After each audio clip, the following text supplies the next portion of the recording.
penelitian yang Anda tulis. Ternyata kalau betul-betul digarap, ditekuni dengan baik, meskipun pada waktu awal-awalnya sulit kita melakukan sesuatu, maka akhirnya akan selesai juga. Saudara Gina, alhamdulillah, meskipun sejak awal kita sulit untuk bisa meneliti dengan baik, tetapi kalau ditekuni, kemudian dilakukan dengan sabar, akhirnya sampai kepada titik akhir. Mudah-mudahan nanti setelah diuji, tesis-tesis Anda sekalian akan lebih sempurna lagi. Yang kedua, Anda itu sebentar lagi akan menjadi alumni S2 IAT Pasca Sarjana UIN Sunan Gunung Jati Bandung. Meskipun nanti Anda telah keluar, tetap bahwa prodi IAT itu adalah rumah Anda. Dan ketika Anda sudah lulus nanti, Anda jangan segan-segan untuk datang ke prodi ilmu Al-Quran Pasca Sarjana UIN Sunan Gunung Jati Bandung.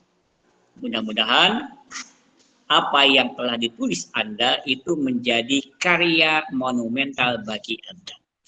Dan saya sarankan nanti kalau sudah lulus, penelitian atau tes Anda itu dilanjutkan untuk menjadi buku.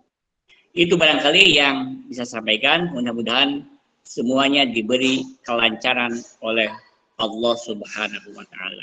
Dan saya titip kepada para penguji, mohon diarahkan semaksimal mungkin agar supaya tesis yang ditulis itu lebih sempurna lagi.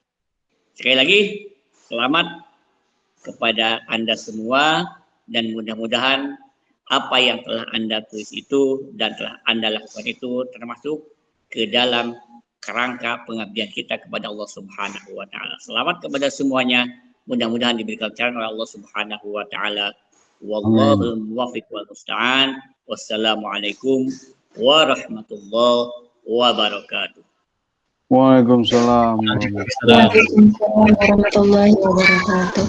Terima kasih kepada Bapak Badru yang sudah menyampaikan sambutan sekaligus membuka acara sidang munaqosyah yang dilaksanakan pada pagi hari ini.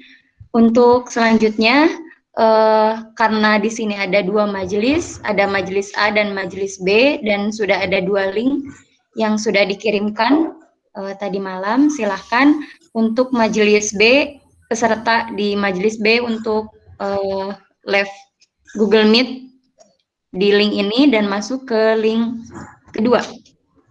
Silakan Bapak. Terima kasih. Wassalamualaikum warahmatullahi wabarakatuh.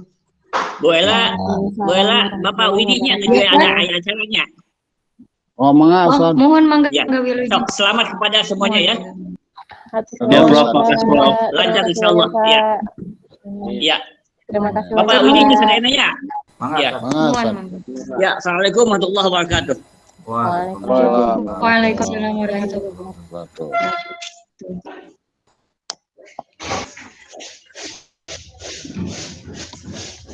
Untuk Pak Dindin mungkin yang akan mandu di majelis B ya, Pak? Mangga.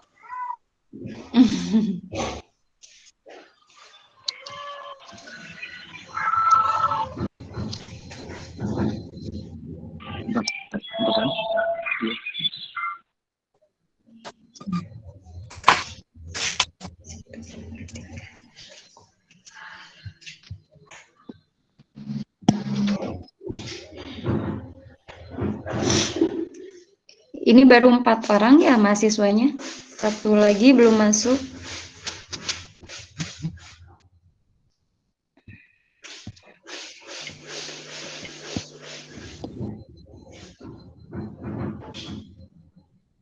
Oke.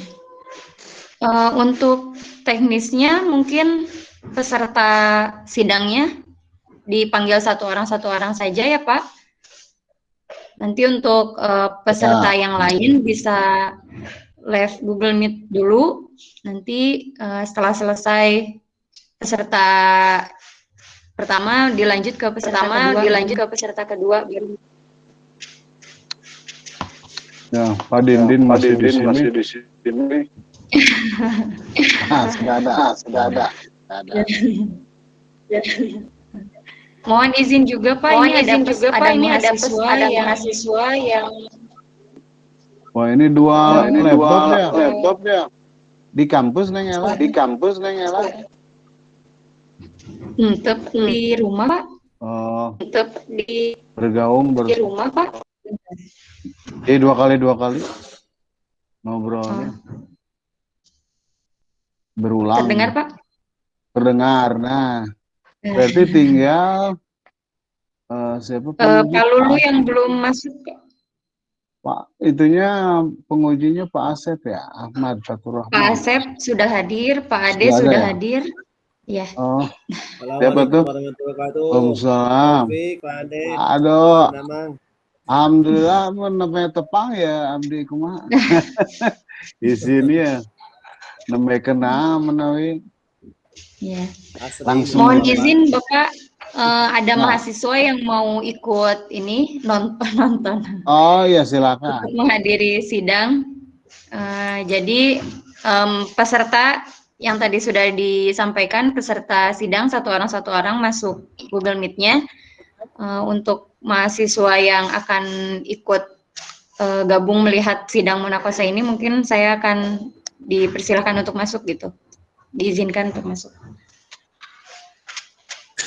Bisa kita mulai saja Pak? Ya, mulai. Untuk peserta pertama, silakan Pak Ahri terlebih dahulu untuk mempersiapkan presentasi.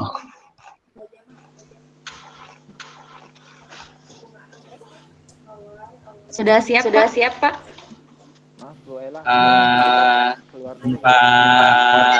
Langsung aja.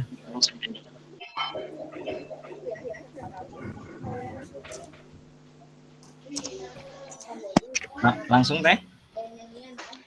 Iya. Untuk Pak Sigit, Pak Nur Amin, dan Pak Farhan, silakan bisa live Google Meet terlebih dahulu. Nanti dipanggil. Yo Bapak Ibu, saya izin keluar. Assalamualaikum.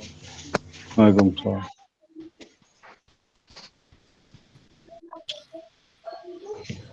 Oke.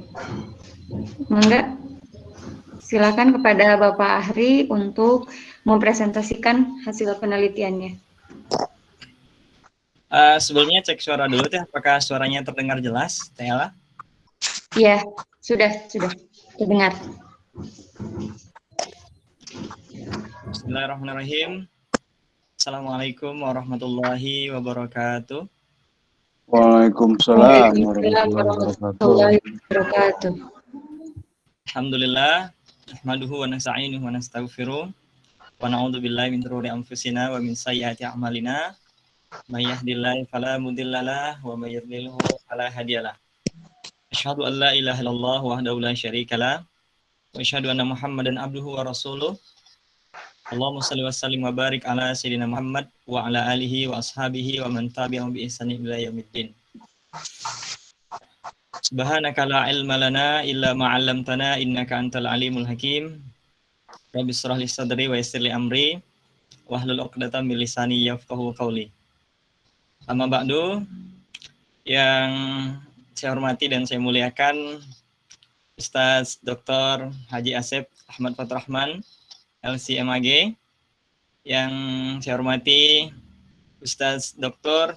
Ade Jamarudin, MAG, dan yang saya hormati Ustaz Taufik Rahman, MA, PhD.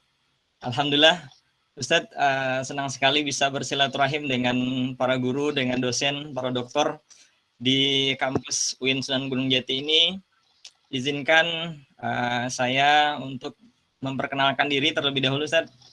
Nama Akhri, ya Akhri Ramadayanto. Alhamdulillah sekarang sudah selesai S1 di Al-Azhar. Sekarang alhamdulillah diizinkan untuk melanjutkan S2 di UIN Sunan Gunung Jati. Dan insyaallah pada kesempatan kali ini mohon izin pada para ustadz, para guru semuanya untuk menyampaikan hasil penelitian yang sudah saya teliti terkait dengan tesis yang sudah saya teliti. Bismillahirrahmanirrahim. Pertama adalah tentang judul penelitian. Judul yang saya ambil itu adalah tentang nilai-nilai akhlak dalam surah Al-Fatihah, kajian dari penafsiran tafsir Al-Maraghi dan tafsir Quraisy Shihab. Kenapa saya mengambil judul ini, penelitian ini? Kenapa saya ambil penelitian ini? Karena kita melihat di masyarakat kita, pembacaan surah Al-Fatihah itu adalah sesuatu yang sering, ya.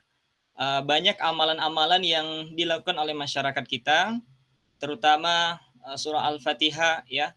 Ketika ada orang yang meninggal, dibacakan hadiah, tawasulan dan lain sebagainya, membacakan surah Al-Fatihah ini. Ya. Dan kita pun membaca surah Al-Fatihah ini sering kali setiap harinya minimal 17 kali dalam sehari semalam. Ya. Nah, tapi seringkali kita membaca surah Al-Fatihah ini tanpa ada makna yang kita rasakan, ya. Ketika masyarakat membaca surah Al-Fatihah ini tidak memiliki makna, ya. Nah, Allah Subhanahu wa taala memerintahkan kita untuk membaca surah Al-Fatihah ini 17 kali minimal dalam sehari semalam, tentunya mengandung sebuah pesan-pesan, ya. Ada nilai-nilai yang ingin Allah sampaikan kepada manusia, ya. Yang dengan nilai-nilai itu bisa akan memperbaiki akhlak manusia, ya. Dimana kalau kita lihat sekarang kemerosotan akhlak, ya, di masyarakat kita, terutama di kalangan anak-anak muda, ya, tawuran, ya, pacaran dan lain sebagainya, tentu ini menjadi perhatian kita bersama. Dan Allah Subhanahu wa taala sudah memberikan solusi, ya. Dan di antara solusi itu adalah Al-Qur'anul Karim, dan induk dari Al-Qur'an itu adalah surah Al-Fatihah, Ummul Qur'an. Makanya disebut dengan Ummul Qur'an Al-Fatihah, ya.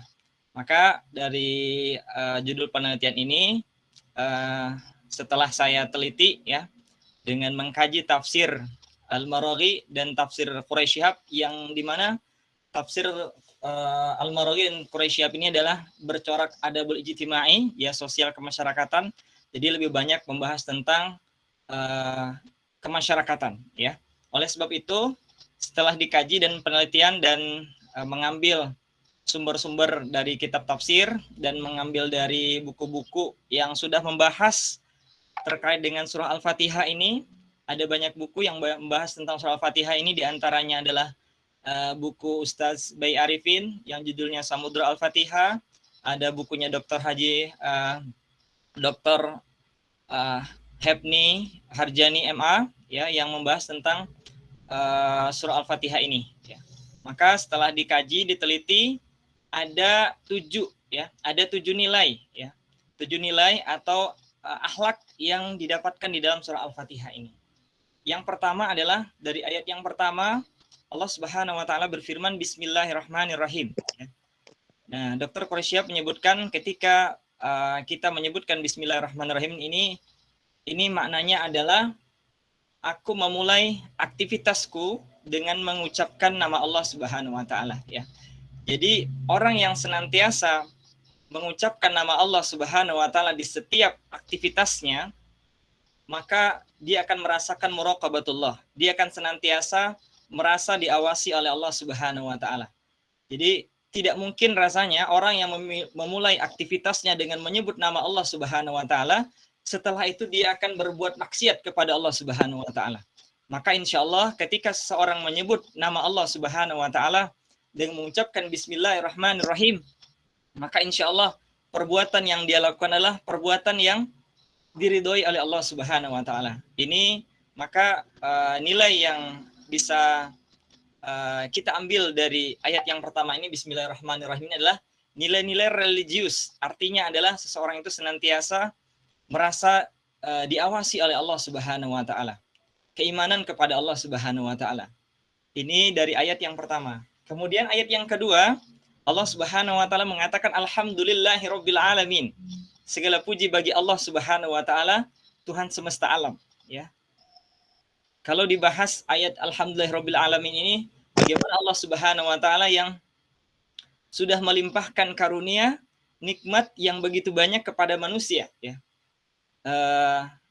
Yang Allah Subhanahu wa taala itu memberikan nikmat kepada manusia semenjak kita lahir sampai detik ini, yang tidak pernah lupa untuk memberikan nikmat yang begitu banyak kepada manusia.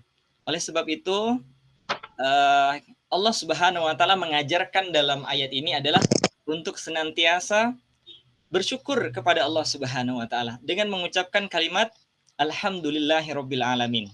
Jadi nilai dari ayat yang kedua ini adalah bersyukur kepada Allah Subhanahu wa taala.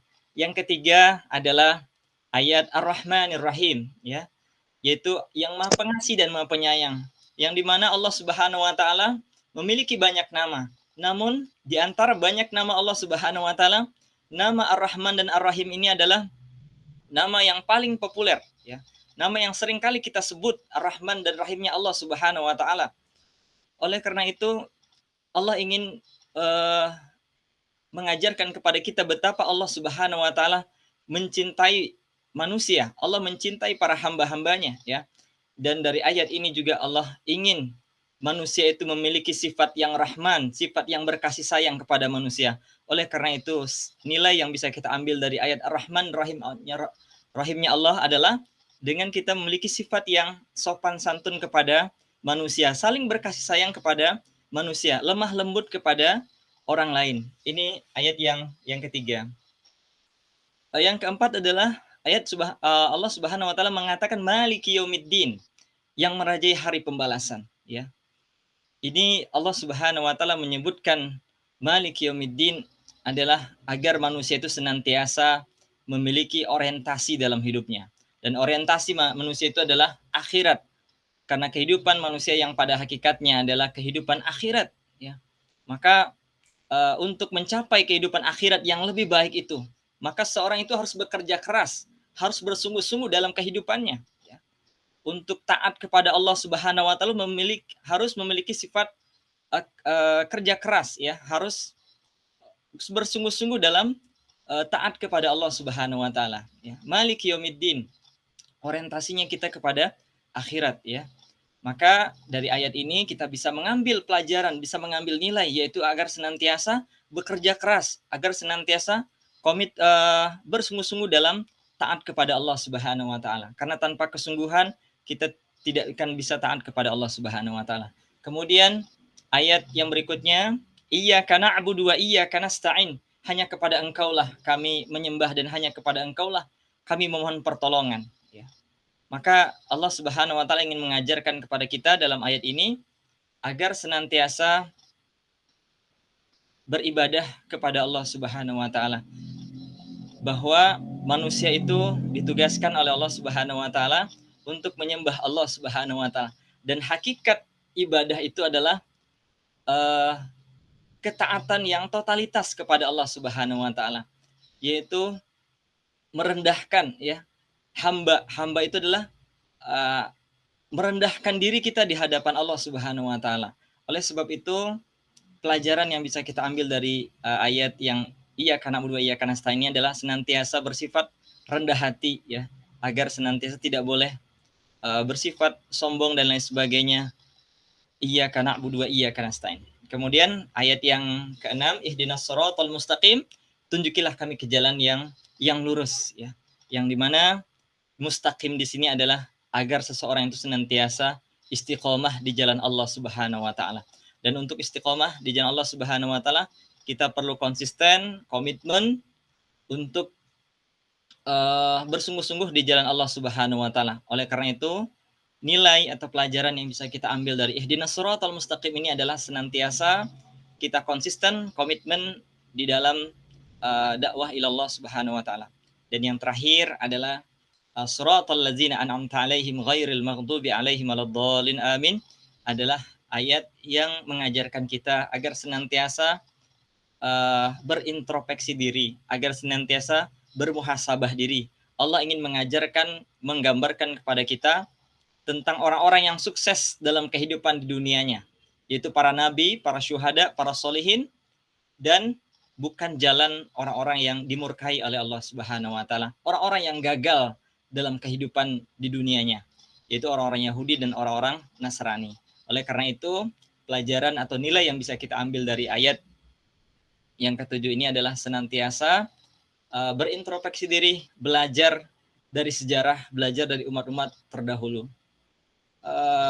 Para ustadz, dokter yang dimuliakan Allah Subhanahu wa taala, mungkin itu sedikit yang bisa saya sampaikan terkait dengan penelitian yang sudah saya baca dari kitab tafsir dan buku-buku referensi lainnya. Itu saja mungkin, para ustadz. Hatur nuhun. Wallahu a'lam bishawab. Assalamualaikum warahmatullahi wabarakatuh. Waalaikumsalam warahmatullahi wabarakatuh. Allah.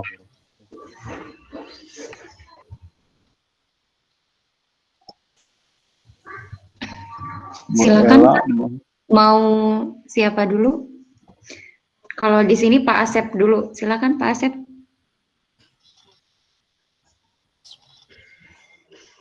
Baik, terima kasih Bu Ella. Saudara Akhri Rabbani ya. Halo. Iya, Ustaz. Ya, ini tapi nama di sini bukan Rabbani ya, Akhri Ramadayanto. Iya, betul Ustaz. Karena Rabbani itu nama pena ya. Buat penulis aja Ustaz. Oke, ya. Baik, ahlan wa sahlan ya. Saudara Akhri, kita ini kan sidang tesis ya. Artinya saudara pertama presentasi itu punya PowerPoint nggak? PPT bikin? Enggak Ustaz, enggak dibikin. Itu satu ya. Itu satu. Yang kedua, mempresentasikan dalam sidang atau munakosah ini adalah poin-poin penelitian ya. Jadi bukan apa namanya narasi seperti tadi ceramah sepertinya ya, tapi saudara harus mengungkapkan apa masalahnya, apa yang melatar belakangi masalah itu muncul, kemudian utarakan rumusan masalahnya, teorinya apa, metodenya bagaimana, atau prosedur ya penelitian atau langkah-langkahnya seperti apa. Ya, kemudian sehingga menghasilkan temuan atau hasil penelitian apa saja hasilnya, nah itu ya nanti ke depan kemudian simpulannya apa. Baik, tapi nggak apa-apa ya, mungkin boleh saya bertanya terlebih dahulu apa masalahnya sehingga saudara menulis judul tersebut. Silahkan Pak Akhri. Ya, bismillahirrahmanirrahim. Jazakallah Ustaz Asep waktunya. Yang pertama ya, untuk latar belakang dari penulisan tesis ini adalah berawal dari kita melihat akhlak ya, karakter dari masyarakat, terutama dari kalangan anak-anak muda, dari kalangan remaja ya, yang mana banyak anak-anak muda sekarang yang jauh dari nilai-nilai Islam, yang jauh dari nilai-nilai syariat ya, sehingga ada satu hal yang kurang ya. Oleh sebab itu, baik Pak Ahri, taruhlah itu masalah ya, ya. Jauh dari syariat. Nah, apa yang melatar belakangi jauh dari syariat itu? Di antara yang melatar belakangi jauh dari Islam, jauh dari syariat adalah kurangnya ilmu agama, kurangnya jauh dari Al-Quran, tidak memahami Al-Quranul Karim, terutama pesan-pesan yang disampaikan oleh Allah Subhanahu wa Ta'ala di dalam Al-Quran. Oke, mengerucut, kenapa memilih surah Al-Fatihah? Karena surah Al-Fatihah ini adalah intisari dari Al-Quran. Jadi Ummul Quran, Ummul Kitab, yang dimana seluruh Al-Quran itu ajarannya, intisarinya ada di dalam surah Al-Fatihah ini. Dan dibaca setiap hari ya. Tadi sudah saudara kemukakan. Mengapa saudara memilih dua tafsir ini, Al-Maraghi dan tafsir Al-Misbah ya? Apa dasar pemilihannya apa? Yang pertama, tafsir Al-Maraghi dan tafsir Al-Misbah ini adalah sama-sama memiliki corak adabul ijtimai yang sesuai dengan konteks zamannya ya. Yang dengan zaman sekarang itu sangat sesuai gitu Ustaz. Dibandingkan dengan tafsir-tafsir yang lain yang tidak sesuai dengan di zaman sekarang gitu. Kemudian Al-Misbah? Untuk tafsir Al-Misbah juga sama ya, karena memiliki corak adabul ijtimai yang sangat mudah diaplikasikan, mudah untuk kita memahami ayat-ayat Al-Quran, apalagi terutama dengan menggunakan bahasa Indonesia, sehingga orang-orang lebih mudah untuk memahami Al-Quran ketika membaca tafsir Al-Misbah ini. Baik ya.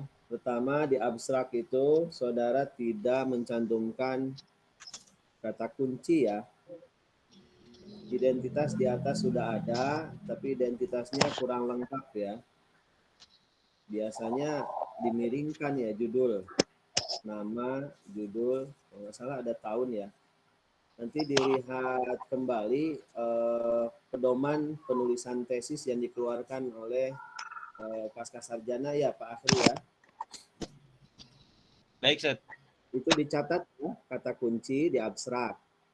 Kemudian halaman 7, coba dibuka halaman 7. Ada?